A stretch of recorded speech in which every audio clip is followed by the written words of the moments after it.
La visita degli iraniani al club bianco-azzurro riapre le porte alla speranza, tenendo conto che si è trattato di un incontro piuttosto interessante. È preferibile però non approfondire la questione e aspettare l'inizio della prossima settimana, quando dovrebbe arrivare la risposta ufficiale. Come la stessa società ha ribadito, la delegazione ha voluto incontrare la squadra sul campo di Fontanelle, dove era presente tutto lo staff, per poi trasferirsi allo stadio Esseneto.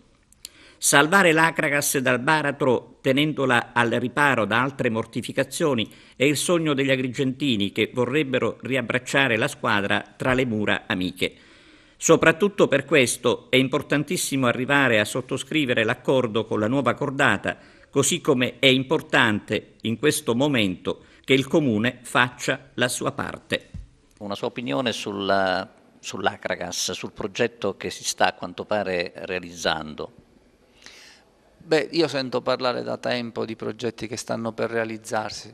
Non conosco onestamente la compagine che si è fatta avanti, so che superata una soglia di credibilità con la società, ci siamo detti vicendevolmente con il vertice societario, una volta che avrete definito in maniera chiara, puntuale, un percorso, io a quel punto sarò disponibile ad incontrarli, perché ho visto che anche nelle altre occasioni chiedevano un incontro con l'amministrazione comunale, poi ho visto che erano progetti che si scioglievano come neve al sole.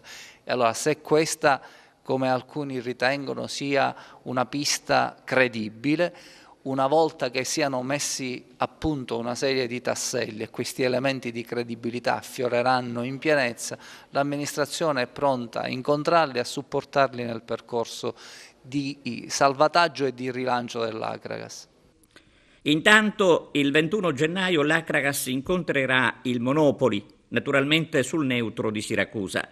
In vista della partita, ieri doppia seduta di allenamento a Fontanelle, dove era assente Moreo a causa dell'influenza. Oggi nuovo allenamento agli ordini del mister Raffaele Di Napoli.